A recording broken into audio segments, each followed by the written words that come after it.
See, all of us come from Africa. What's her name? Jamie something.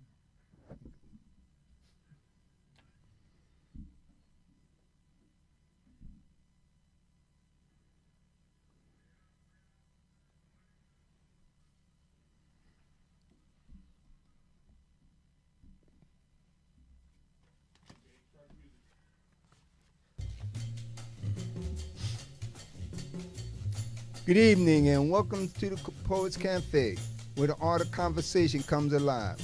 Highlighting a new era of the Poet Cafe, where artistic voices comes alive. As we welcome everyone into and across the threshold of a new beginning, we will honor the voices and faces on our second anniversary. Today's story will mark a new chapter on the billboard of artists, writers, singers, poets, painters, and crafters, many with gifted talent sharing stories of yesterday, today, and tomorrow. Unfold Politically Speaking. Welcome to the Poets Cafe with Ron C. McCray and Terry Benjamin. We will continue on our journey into a new romance novel of romance, with music as lit, of the soul and rhythm moving the body from side to side, leaving only memories for our audience as we move forward into today's show. So, don't forget to subscribe and hit the like button. Now, let's get started into our show and listen to the voices of the shadow winds blow, poetically speaking. Let's get started. If this is Sunday, it must be Poetically Speaking, the place for spoken word with Ronald C. McCray and yours truly, Terry Benjamin. BKS1 Radio TV, YouTube. Today's agenda: writing is fighting. What's in your hand? And we're going to go a little further into that because that phrase is from the Honorable Adam Clayton Powell, historical figure, Baptist minister, 25 years in Congress. So we're going to get into a little bit more. Writing is fighting. What we mean by that, the pen, they say, is mightier than the sword. It is when it's definitely for a purpose. You know, they say that knowledge is power. Well, that's not exactly true. Applied knowledge is power. And so that's what we talk about in this particular program. We want to give you food for thought, give you knowledge, give you education that you can use in your daily life. Quote of the day.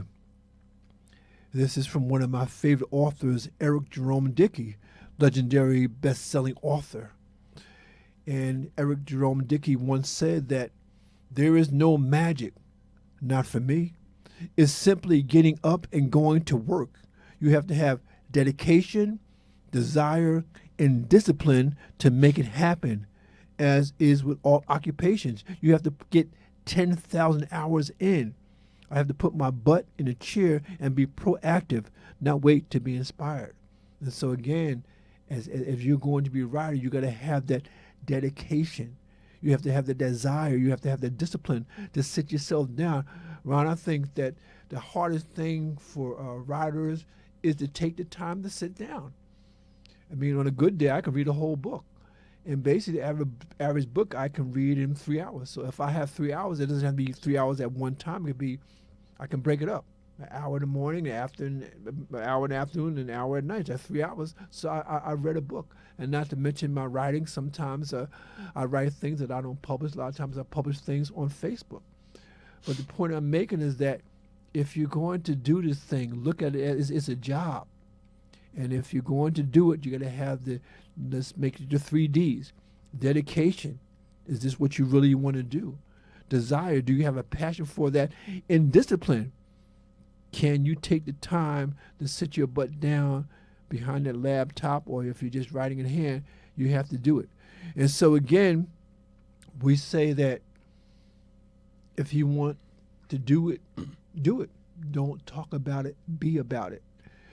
And so we realize this is post-Valentine's Day, so we do have some special features to address that. But before we get into those other features, especially in the area of mind, body, and books, and of course in the area of music is lit, we have Ron's poetry. Ron, what do you have for us tonight? You know, I like to start out this way. First of all, I always say Valentine's Day is every day if you love somebody. Matter of fact, the pastor said this morning, you know, somebody said, Pastor, you love your wife? He said, we say love every day. So every day is love. That's right. No matter how you look at it. I may not have bought you a heart or a balloon, but I want you to know my heart is within me, and we're supposed to be close to each other. Right. But nevertheless, you also said something, my brother said something in reference to, you know, today's agenda. Writing is fighting. What's in your hand? The pastor and I say it all the time, you know, what's in your hand? You know, go back to the Bible. God asked Moses, what's in your hand? So the question is to you, what's in your hand? But let me just say this in short note. You see, as we know, we heard, and my brother just said, you know, the pen. The pen is close to mightier than a sword, but the pen act like a sword because once it cuts you, and that's it. You can't heal those wounds because once your job fired you and you done wrote something down and made a lie and told a lie and gossip on somebody and you scribbled something, can't remember what you scribbled, you told a lie. Right. So the pen will either fire you from a job, kill you because somebody told a lie, and even destroy your life because now you can't get no credit because somebody wrote down the wrong information or whatever case it be. So keep that in mind about the pen. You know, use the pen for something positive and write your story. That's right. That's right. Also, before I forget, I want to do this. I had a wonderful moment. Matter of fact, I went to an island this morning.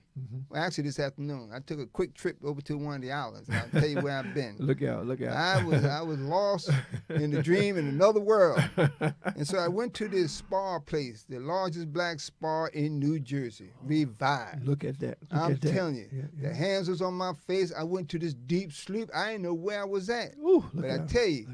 And I say this in support of every, if not most, women, regardless of race, creed, or color, who had a face massage, who goes there on a regular basis, because I can't afford it. But nevertheless, it is wonderful. I truly want to thank Felice and her daughters and the whole staff, the business in itself. Located at 1392 St. George Avenue in Avenel, New Jersey. Revive. Look it up. Right. Go there. Entertain yourself. Treat yourself. I would say from my own personal experience now. Now you have your own, but you will not be disappointed. Right. Fabulous, wonderful, because the sisters greet you with a smile, a hug, and everything else. Treat her with respect. Go there and expect the best, because to me, she will give you the best of her hands, their staff, their smile, no matter how you look at it. Beautiful, beautiful. And Tony McQueen says, let's go, men. Sheila Bird said, hello, brothers McCray and Benjamin. Hello, Tony. Hello, Sheila. Good to have you on board. Let me read this one in short. Winter is not cold. You know, everybody's talking about winter is cold outside, snow and this and that. You know, winter is winter. As long as you've been living and breathing, it's always been winter. Winter is not cold. Winter isn't cold, but the blue chill sends heartbreaking feelings deep into the pocket of warmth from another's touch. The frosty winter vibe reminds us that winter blues are just another way to greet with a smile. As a frost clings to the cheek, reaching out for a hug to warm, freezing lips from the biting cold. Blue chills are just a moment to remind everyone that Jack Frost is the figure we need. Yes. As the temperature shifts into another Arctic moment. It's the perfect time to enjoy a refreshing cup of cocoa, flavored with a hint of pure maple syrup to soothe the taste bud, straight from the mountains of Maine, covered with bourbon that seeps through the plate's fingers, slowly makes its way down and causes the body to shiver like a bunny frozen in the midst of a white snow. Calibrating the feelings of warmth in the winter cold, hearing the soft sounds of it curling around like a bed covering its body, curling into a hibernation state for a deep sleep as winter fades into another season, remembering what it's like to experience the winter cold. Chills down the spines are a moment to reflect on the lyrics as if reading a novel where poetry quietly resonates and every moment captures attention. It makes us forget the cold winter blues and the melting icicles as we lose ourselves in the mystical journey of the main character. Filled with twists and turns, all suspense is saved for the next chapter as the series unfolds with each episode. Returning in winter isn't about cold. It's a moment to shift one's thoughts away from the winter blues. Gazing at the shivering shadows across the frosted lakes reveals hidden stories of what is considered a mystery novel. Under the moonlight, showcasing the intensity of its glow across the shoulders as it draws you to read the suspense of another mystery without revealing any clues. Yes, yes. Winter is not cold. What is the name of that poem there? Winter is not cold. Oh, I love it. Winter is not cold. So again, stop complaining and giving something negative, but appreciate the moment, because in this part of the country, you have 4 seasons. There's nothing worse than people complaining about it's cold, it's hot, it's raining, it's this and that and the other. Stop complaining and write your novel. Write your story, like the brother said. Pick up that pen. What's in your hand? If you don't have one, borrow one. If you can't borrow one, find one. That's right. Well, the thrift shops that has all kind of pens. Yes. Please, dedication, desire, and discipline. I want to I want to read this one.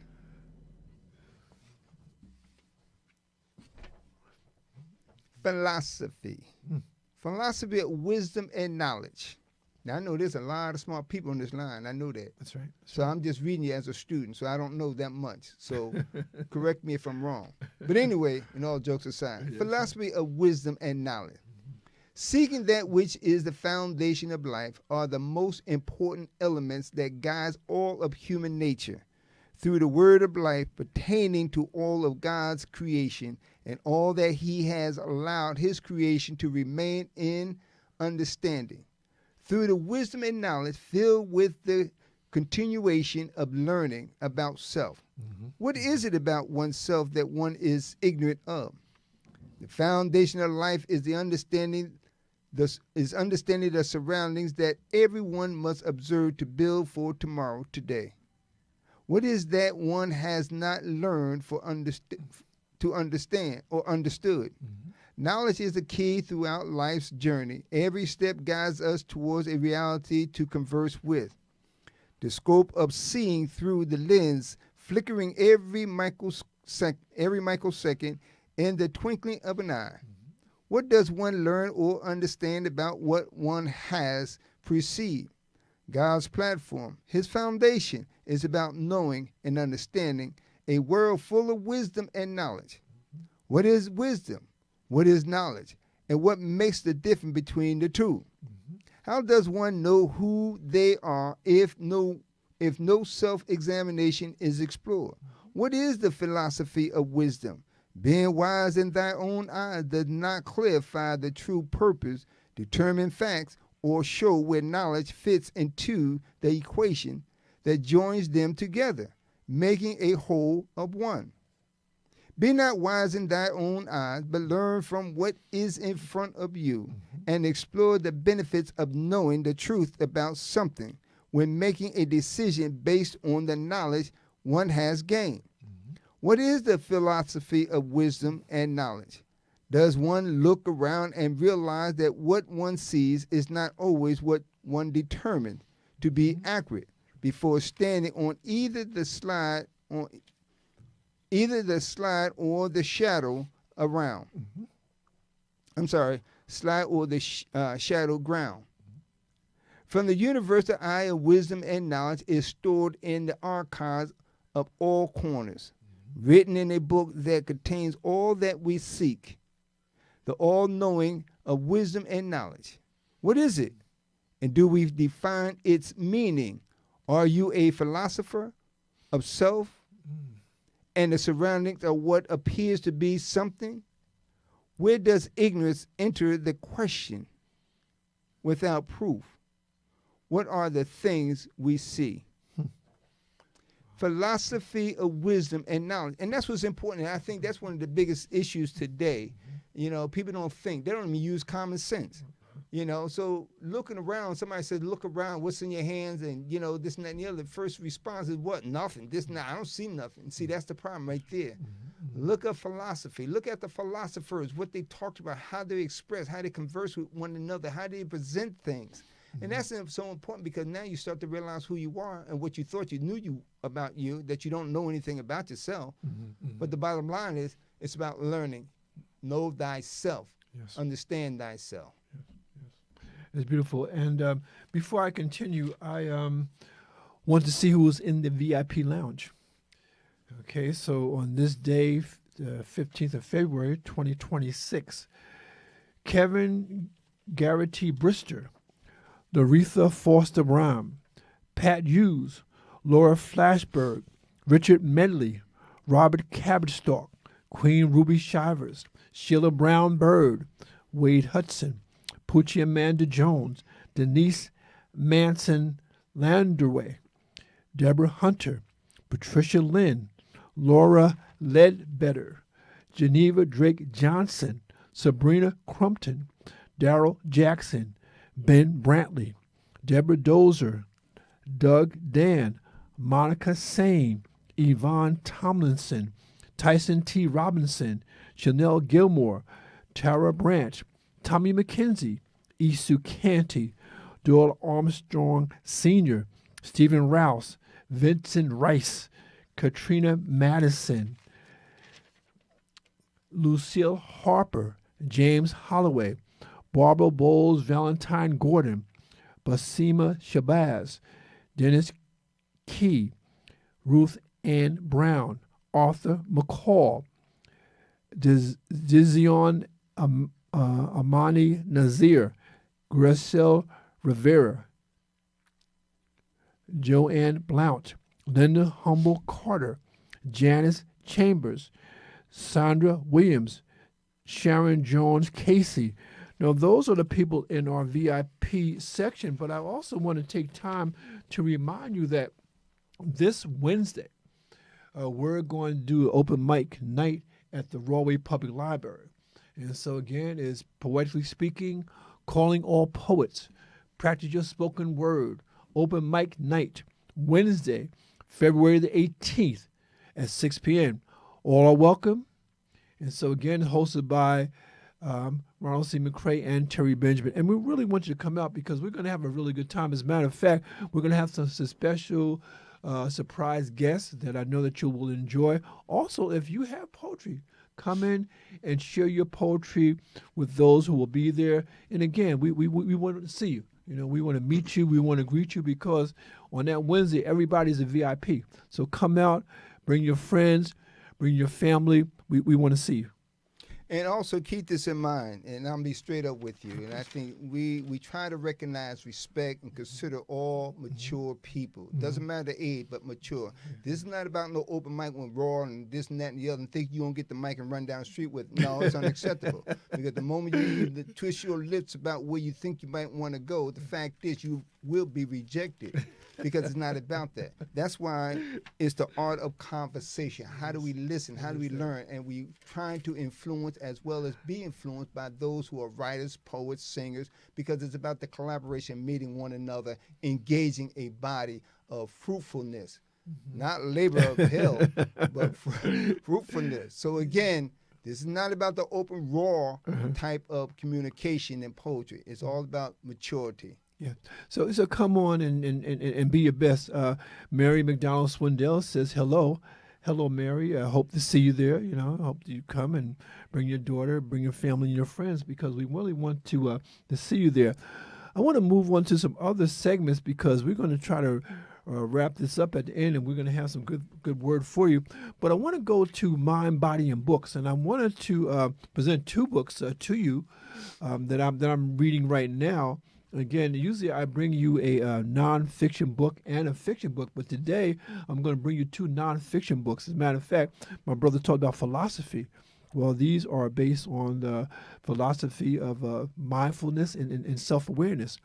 And so the first book that I want to bring to your attention is entitled Becoming Aware, how to repattern your brain and revitalize your life. And this is from Lisa Garr. And I just want to share just a couple of paragraphs from this particular book that I'm really, really enjoying. And it really talks a lot about the art of manifestation, where you put something in your mind that you want to happen, and you move toward that in your mind. And it says here, and this is a chapter entitled Aware, we're manifesting what you want. And it reads here, one of my all-time favorite sayings is, where there's a will, there's definitely a way.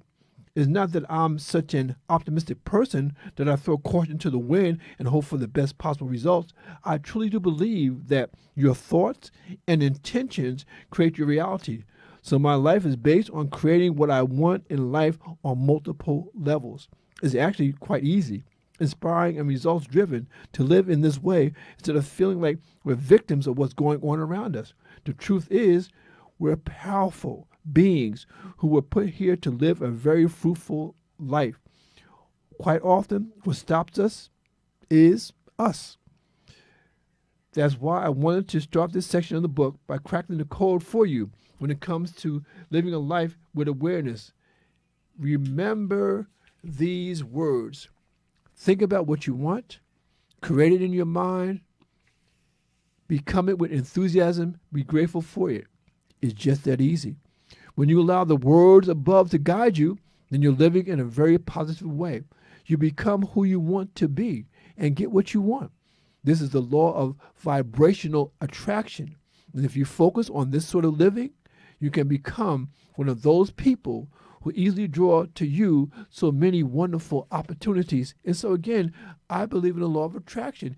What you put out there, you find help along the way to reach your goal. Queen Ruby Shivers, she says she's on board. Welcome, Queen Ruby Shivers. The second book that I want to share with you is a book entitled Inner Excellence.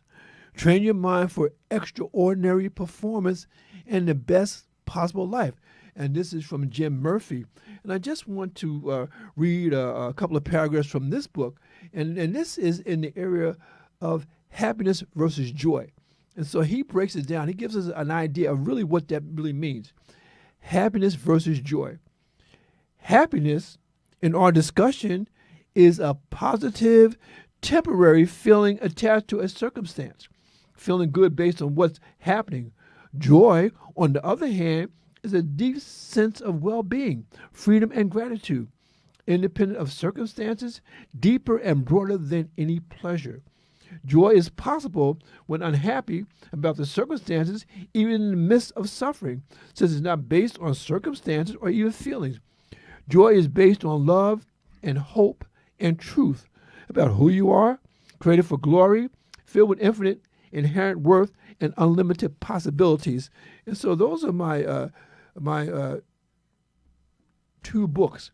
And Mary McDonald Swindell says, if I can, I will be there. So hopefully she will be there at our open mic. And just one last thing here, I'm also reading The Souls of Black Folks by W.E.B. Du Bois.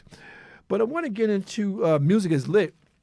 And I tried to do 3 songs, and I had 3 songs that I wanted to share, but then I realized that this is post-Valentine's Day, and we have a lot of ladies in the audience, and I wanted to do something for the ladies in the audience.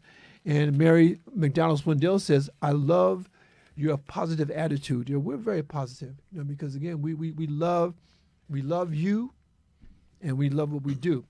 And so, Ron, I'm changing the program a little bit because, again, I was at home doing some work, and this song came on the radio, and I said, you know what? I got to share this. And so, again, I want to start with this.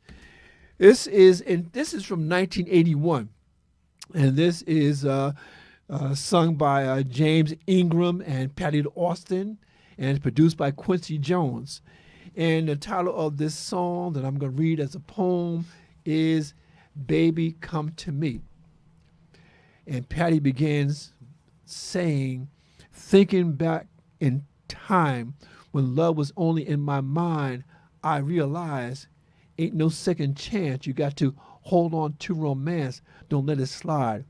There's a special kind of magic in the air when you find another heart that needs to share. And Patty and James sings together, Baby, Come to Me. Let me put my arms around you. This was meant to be. And I'm oh so glad I found you. Need you every day. Gotta have your love around me, baby, always stay. 'Cause I can't go back to living without you. And James says, spending every dime to keep you talking on the line, that's how it was. And all those walks together out of any kind of weather just because. There's a brand new way of looking at your life when you know that love is standing by your side. Baby, come to me. Let me put my arms around you. This was meant to be. Oh, come to me. And I'm oh so glad I found you. I'm so glad that I found you. Need you every day. Got to have your love around me. Got to have you, baby. Baby, always stay. 'Cause I can't go back to living without you. The nights can be cold. There's a chill to every evening when you're all alone. Don't talk anymore, 'cause you know that I'll be here to keep you warm. Baby, come to me. Let me put my arms around you. This was meant to be. And I'm also glad I found you. This was meant to be. I'm so glad I found you. Need you every day. Gotta have you love around me. Baby, always stay. 'Cause I can't go back to living without you. Now, this was written by Rod Temperton and was also recorded by Regina Bell. Richard Medley says Richard Medley is watching. God bless. God bless you, Richard. Glad to have you with us. And I want to switch up here, and I want to go into the Book of Wonder, Stevie Wonder. And Ron, I always, when I listen to this song, when I read this song, it makes me laugh because this is from a soundtrack. This is actually from a movie. And the movie is Jungle Fever. And I'm laughing because this man can't even see, but he wrote a whole soundtrack to this movie. I guess they told him what was going on. But I love this song. This song is so touching, and I want to share this with you. And this song is, again, appropriate for Valentine's Day because, again, Valentine's Day is about love. And then, again, it's also about these three words, I love you. And this song by Stevie Wonder is such a beautiful song. And I love listening to it, but I also love sharing the lyrics from this song. And it's entitled These Three Words.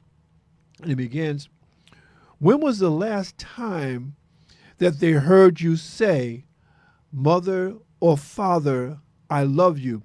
And when was the last time that they heard you say, Daughter or Son, I love you? Once you say you cherish every day can instantly be taken away. Then you say, I know that this can't be true when you never took the time to simply tell them, I love you. When was the last time that they heard you say, Sister or Brother, I love you? And when was the last time that they heard you say, Darling or Best Friend, I love you? The ones whom you give your very life could be taken in the twinkling of an eye.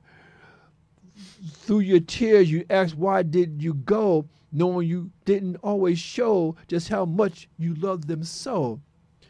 These three words, sweet and simple. These three words, short and kind. These three words always kindles an aching heart to smile inside. I know a family who has a scent to their name, and yet the joy and love that they have between them, they'll always claim. And when one's called from life, the survived mourn the loss and will never be the same, yet they rejoice in knowing that they gave their all. These three words, sweet and simple. These three words, short and kind.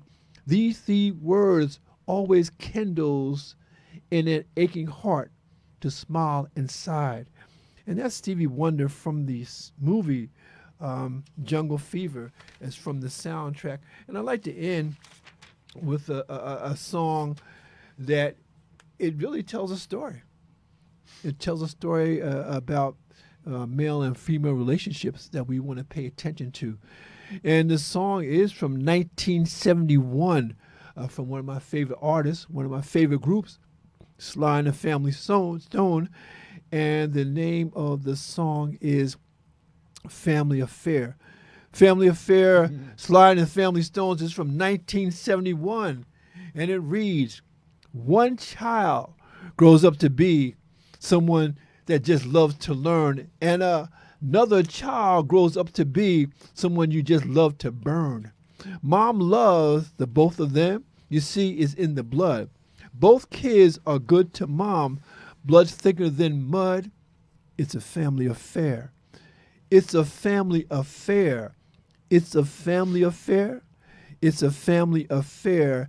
It's a family affair. It's a family affair. Newlyweds a year ago, but you're still checking each other out. Hey, nobody wants to blow. Nobody wants to be left out. You can't leave because your heart is there, but you can't stay because you've been somewhere else, and you can't cry because you look broke down, but you're crying anyway because you're all broke down. It's a family affair. It's a family affair. It's a family affair. It's a family affair. It's a family affair. That's Sly and the Family Stone. It's a family affair. Not to bring you down, but to build you up. You know, it's so funny. My brother here has a poem called Love After Romance. And it's a beautiful thing because, again, we know love changes with people, with circumstances and whatnot. But after the romance, what is there? After the romance, hopefully, what is there is a foundation that you can build on to preserve your family and to preserve your happy home. It reminds me of a film called Claudine. The soundtrack is by Curtis Mayfield, and one song in that film that I love is talks about. It says here, "Make yours a happy home." That's what's after romance. You know, a happy home. and also, in short, the Temptations, you know, sing their song, "Don't Look Back." If it's love that you're looking for, there's no hiding place. Yes, yes. So keep that in mind. If it's love that you're looking for, there's no hiding place. Stop running. Everybody, you know, one of the saddest thing, everybody's like, I ain't in love, I don't want to buy, and you're lying to yourself. That's right. You're lying to the world. You're lying to the winds that blow through your nasal. So no matter how you look at it, you're lying. Stop lying. Matter of fact, you could write a book about lying.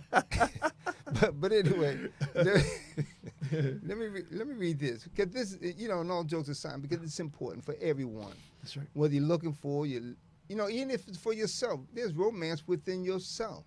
Do you treat yourself? Do you have pleasure? Right. You know, conversation with yourself. Now, I ain't talking about the ones that lost their mind, but nevertheless, let me just read this. Love after romance. Ooh. For many miles we walk a place where you first spoke. I held your hands and said thank you as we smiled in silence. Life holds no bar for the love. We both taught forgive. We both taught to forgive and make it easy to say goodbye when you leave. Life has done you well. My grieving still swells beneath the eyelids of my tears. Walking in many circles when time seems a long waiting for your return. My love for you leaves me in my own harsh state, lost like the sun without the energy to stay strong. You were my strength. Now I have to carry it on. These letters you wrote many years ago cuddle me as if you are sitting here reading them. The fragrance of your smile lies deep in the core of my loneliness. Love after romancing, my tears weep with painful memories, jolted by the absence of your body, touch soul. I crave the sweet, soft whispers of your lips, Through the isolated memories, I am tormented, yearning for you. Your voice echoes the membranes of my soul, cascading like the winds forever gone in sorrow somewheres. Oh, my soul cries aloud, I'm alone. My thoughts had faded, and my interment desires yield a physical love, burning with passion, like a cold and deep heat, idle and still, reminiscing on what was yet not found. Love lives on, like a rebirth of emotional rejuvenation, waiting for time to end. Love after romance lives for eternity. Yeah. And I just want to add that that is from my brother's book here, and the book is entitled The Archaeology Cafe, where poetry comes alive, unearthing hidden treasures deep within. Okay, so again, this is from this particular book, and if you come out on the 18th, you can meet the brother, and maybe if you don't have this book, you can buy this book. You know, it'll be available for you to do that. But again, powerful. Love after romance. I just want to give you this short piece. This ties into, and matter of fact, let me just give you this word, and I just want to read this one line. Epistemology. Epistemology. Those may know. I know all y'all out there with PhD and y'all smart. So I'm just telling you what I've just learned. Epistemology. Epistemology. Epistemology. Epistemology is the philosophical study of knowledge and related concepts such as justification, also called theory of knowledge. It examines the nature, understands how knowledge is created. I just wanted to read that because it's important, because again, no matter what we talk about, think about music and lit and poetry and all that, philosophically, understand the meaning and reasons of things all around life. As a matter of fact, I'm quite sure some of you, if not all of y'all, could write about the philosophical story of romance. What is romance? Philosophically, can you identify? And it's more than just and let me say this out of respect, the ignorant thoughts of what you think love is. Right. You see, you hear in church, there's love, I've been in love, I feel love, you know, there's true love, there's romance, agape love. What love do you actually, or can you relate to philosophically to identify and make it clear what is romance to you? What is love to you? And that's what's important. So again, epistemology, study it, learn it, and use it. And somebody else think you're smart. Yeah, and again, you know, we know that words are not just words. Words have meaning, you know, and they have impact. And so we want to go to the last part of our program, which we call Food for Thought. And in this particular time, we look at different things here. But I just want to go back to 1967 when the Baptist minister and politician, Adam Clayton Powell, actually delivered that particular sermon. And he talked about what's in your hand. And he referred to George Washington Carver, and he says, what's in your hand? Just let God use you. That's all. What's in your hand? And he speaks about David and Goliath. What did David have in his hand? Just a slingshot and just 4 smooth stones. And again, what's in your hand? And the bottom line is from Reverend Adam Clayton Powell. He says here, so walk with him and talk with him and work with him and stick together and fight together. And with God's hand in your hand, the victory will be accomplished here sooner than you dreamed, sooner than you hoped, sooner than you prayed, sooner than you imagined. He says good night and God bless. Now, this is from Adam Clayton Powell. This is from 1967, and I'm sure that we become more sophisticated so we understand what we have in our hand is our future. It is our future. It is our vote. It is our coming together. It's doing whatever we have to do to really look toward the future that we want. I mean, I think that's one of the things about writers and writing. When you sit down to write, you're writing not just what's here and now, but is what you project into the future. And so when we say that writing is fighting, what we mean is that you're not going to just accept what you have at this particular time, but that you're thinking forward, you're thinking into the future. So writing is fighting. What's in your hand? You know, I picked this book. I was at Barnes and Nobles a few days ago looking around, and I ran across this book which jumped out at me. Matter of fact, it held me hostage. Here. It said, I'm going to lock you up if you don't pick me up. So I was forced to pick it up against my will. Only to find out I was enlightened behind these bars that I didn't know I was free. I created it. But the freedom says, you know, philosophy 101, you know, from Plato's Socrates to ethics and metaphysics. Beautiful. An essential primer on the history of thought. But I want to read this one page because even as we conversing here, it's important. What is philosophy? The very question sounds philosophical, doesn't it? But what exactly does it mean? What is philosophy? The word philosophy means love of wisdom. Indeed, it is a love of wisdom.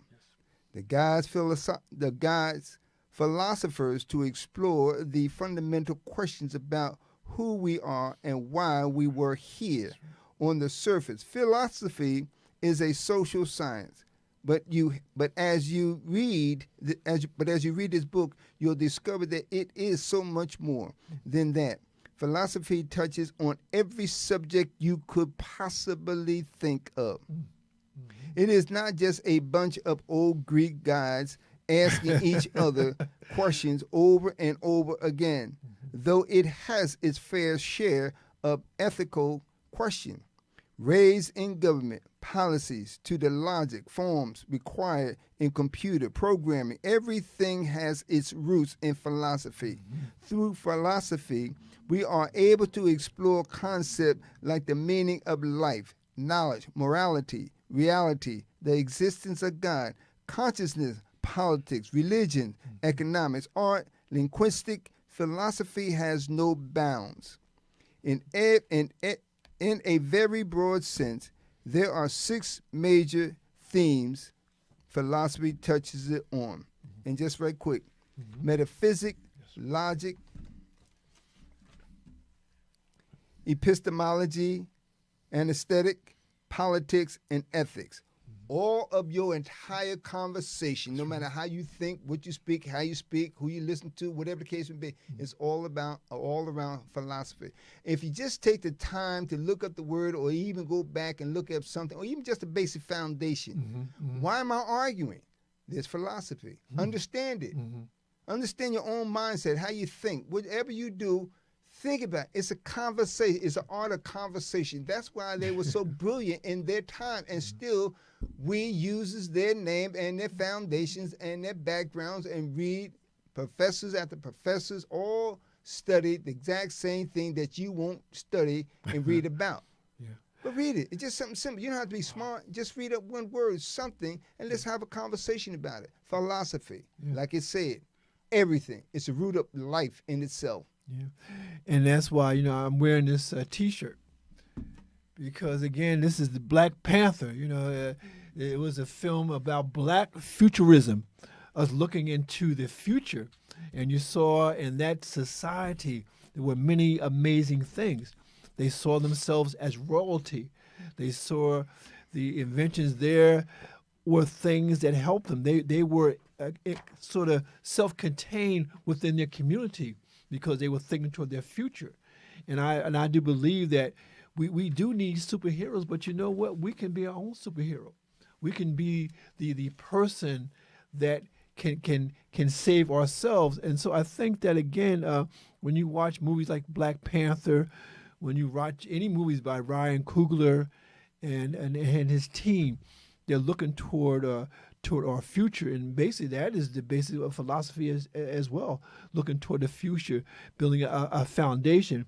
And that's why I brought to you today 2 books that could be considered metaphysical books. The book here, Becoming Aware, How to Repattern Your Brain and Revitalize Your Life, from Lisa Garr. And she has a program on WBAI called The Awake Show. And again, talks about these different ideas. And this other book here, Inner Excellence, Train Your Mind for Extraordinary Performance and the Best Possible Life. And so basically what we're saying is that really your future is a inside job. It starts here and then it's projected into the future. And so we're asking you to take this food for thought, digest it, and develop your own philosophy about how you want to live your life. Yeah, I want to read this one because again, all of our conversations and everything we bring to you has a meaning and an understanding. It's a pathway through a journey in which so many fail to understand. If you ask them the question where they're going, the first thing they say, "I don't know," or they're confused. But you should know where you're going because your freedom is in front of you. Your freedom is writing, reading, talking, acting, inventing, some talent, something. You are your freedom. But you deny yourself your freedom when you don't think about who you are. But let me just read this. This is slightly somewhat shifted a little bit. Blackness I claim not. Blackness I deny. Not a world beyond my control, a world you travel through, lost or just wandering, insane or confused. To what do you say to my claim of the color I am? The world of blackness, a race we all came from. Believe it or not, the choice you make it is the choice you own. Ignorance carries no burden for what you learn, only truth for what you live. Behind the wall, there is the silent cry for mercy, a voice for you, not for me. Surrender to your inner soul. Speak for the understanding. Speak your soul. Laugh in pain. Weep in tears. At the end of each moment, shame has become the cloak you carry each and every day. Just release, rise up, slow down, and gravel face down, deep in the soil from which you came to live a life you never sought to give. Responsibility is a key to unlocking the mind where the world of unforgiveness awakens, to welcome you in, a place where whirling winds blow like a spinning top with no point, just the buoyancy of floating mercifully, pain refusing to ask for forgiveness, each and every day to a life that just wanders with no place to land, no place to gain access to. Blackness you deny, the root of your existence, the root of your soul. Crying out, denying who you are and who I am without substance or proof. To deny the one you saved, you thought many circumstances, receiving your cry for the lack you deny. I am what you want. I am who you abuse. I am the one you saved. I am the one who saved you. I am the one you bathed. I am the one who bathed you through sickness and then endures your harsh whelps for pain. No more tears, I shed grace, crying for you and me. Blackness, my soul, rise up, gleaming with joy. Your jealousy, no fight of my own, no remorse. You refuse to live, shelter your freedom. Wonder if you will make it before it's too late. Once shut, there's no turning back. The blackness you denied is the blackness that will isolate your eternal soul. Surrender before it's too late. Accept me for who I am and learn from me who you are. Blackness I claim not. Now, Powerful. I'm quite sure, if not all, hopefully and prayerfully all understood exactly what that message was about, because what happened then still exists today until you rise up and wake up and realize it's not about you. It's about somebody who's jealous of you. Somebody who's trying to do what they've been trying to do since the beginning of time. Destroy who you are. And they destroy who you are based on your weakness. Your weakness is that you allow yourself to be distracted by the outside world instead of focusing on who created you and them. You are the power within. You are the power without. You are the power to stand up and let your voice be heard then and now. The whelps on their back is what allows you not to sit down, but to rise up again and carry out their freedom so you'll have freedom for tomorrow to pass on to your kids. That's beautiful. And again, in essence, what we're saying, we want you to be more mindful. And that's why I think this book is important, becoming aware, how to repattern your brain and revitalize your life. And this is Lisa Gard. I just want to read just briefly from the back of this book here. It says here that Lisa Gard wants you to stop going through the motions in life. She wants you to become aware. Her mission on her internationally syndicated radio program, The Aware Show, and now in her first book, is to inspire positive growth in all areas of life and bring conscious conversations into everyone's living room. Several years ago, Lisa suffered a traumatic brain injury during a freak biking accident that rendered her unable to speak or rely on her short-term memory. She used this experience as a wake-up call and decided to transform in every way possible. Today, the woman who couldn't even say a few words is a radio and internet sensation with a massively growing audience and multimedia platforms. And so don't say it can't be done unless you tried. And one of the things we have to understand that failure is not the end of it. As a matter of fact, failure is really the first step in mastering something. That's why as writers, we say this is the first draft, second draft, third draft, because we realize that most times we don't get it the first time, and that's why we do other drafts, and that's why inventors do different experiments. And so what we're saying to you is that your philosophy, the way that you see life, can propel you forward to a better future, to a brighter future, not just for yourself, but also for the people around you, for the community that we're trying to establish here. You know, it's so important, again, as we continue to stroll along and think about, you know, rather than complain about things, because even as I share, and my brother here, he walks to the library every day, he walks, he strolls, he thinks, he reads, or whatever case it be. I walk, I talk, I have conversation, I see things all around. I take photography, I take pictures. I'm not as good as another friend of mine, you know, that's his passion.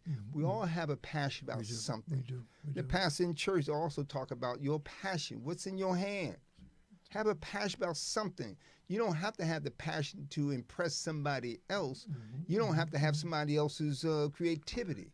But create your own, because everything that you in society, somebody took or created or was thinking about the exact same thing, and they brought it to life. How come you're not bringing yours to life? And that's what's important. Bring it to life and allow those things, those elements, your creativities, showcase who you are, because you're not just a lost figure, you're just a figure that just have not been exposed. That's what's important. Our ancestors, our kids, there are many today, 80, 90s, and over 100, been around long before you and I was thought about. Ask them the story. And if you don't have time to ask them, think about this story. Read about this story. If you don't know what to read or where to go, talk to his brother. He's a professor. Matter of fact, he got his honorary doctorate. What are you talking about? Talk to the professor. Look out. You know, that's what's important. Talk to somebody, everybody. Listen to a child. Go to a kindergarten and listen to a child tell the story. Ask a child to raise their hand, and they'll tell you. If you say, what's in the hand? They say, I got crayons in my hand. And guess what? They'll draw you a picture. That's right. And that same picture they drew that you may not have thought or gave any rise to, you'll find it on a poster in a museum or something. And matter of fact, a sister and I found some scribbling. In one sense, they're not scribbling, but artwork on the sidewalk long before the snow came, because some child was writing on the sidewalk in colored chalk. Do you have chalk in your hand? Are you scribbling on the sidewalk or on the walls, or you write it in paper? Don't talk about why I can't get down. You can stand up and look up. Yes. And matter of fact, the brother even read earlier, Stevie Wonder can't see, but he wrote some song to a movie soundtrack. Exactly. Yeah. And so you ask, well, how did Stevie do it? And you got your eyes wide open, sleep. Bottom line is, wake up, everybody. No more sleeping in bed. No more backward thinking. Time for thinking ahead. No matter how you look at it. So what's in your hands? I know we have a few minutes. I don't know if my brother has something else, but there's something I want to also read. take this opportunity. As we was here last, and I read this, which is so important. Lift every voice and sing. That's what's important. Lift every voice and sing. And let me read this. And I thought about that, and I still think about it, you know. And let me just express this. This was a short note when I put this together. Powerful voice. The power of a voice renders no mercy. It's a membrane that holds and hosts multiple levels deep within each designed vein, slithering throughout the inner skull, a place where high-tech images and memories of the universe are sealed. Lift every voice and sing till heaven and earth rings. Ring with the harmony of yesteryear, loud as the roaring sea. The voice of the soul labors pain deep beneath these depths of the soil. Lift every voice and sing. Sing with the power from which the blood seeps through the pores without the cry of pain. But deliver sorrowful songs until the doors of heaven scream, sounding the trumpet for the soul to come home. The voice rises from sun up to sundown, with no breaks, only moaning songs until another whip is laid across their back. Lift every voice and sing. Sing in harmony until the earth weeps tears, crying out for the master's voice to lead them home. The earthly master they tried to escape is beyond their strength. They sought to make a way. The burning sun slashed across their backside, weeping sweat without water to dry their hidden tears. Yet they rose through tumultuous time, fed their babies and fed their families before another slash across their backside. Lift every voice and sing until heaven and earth rings with the sounds of unity. Together they stood then. What are you doing today to unify their pain away? They surrendered their souls against their will so you can have freedom without the misery and strife of laboring as they did, picking cotton for the master who never cared about human life, then and now, from whipping and lynching to cloaking and choking. You never cared then and represent the same today. What are you going to do if you don't raise your voice and sing until heaven and earth sings with the harmony of yesterday's pain? While writing your songs with lyrics from the archives on their backs, and their hair across the shoulder where their stories were hidden. Lift every voice today, turn from their distraction, bring them to life, kneels to surrender, to their mercy pleading for no jail time for things many didn't do. They were innocent. They were innocents then, many are innocents now. But the voice still must be raised or all will fade into the shadows of their angry, unhappy souls. Lift every voice and sing, loud as a roaring sea, until the heavens and earth ring with the power of harmony. Lift every voice now or surrender to your earthly master's will. And this has been Poetically Speaking with yours truly, Terry Benjamin and Ronald C. McCrae on BKS1 Radio, TV, and YouTube. Thank you for all our VIPs, and hopefully we will see you on the 18th of February at the Broadway Public Library. We'll start at 6 p.m., and we're going to have a great time. Please come. Let us meet you. Let us greet you. Good evening. Take care.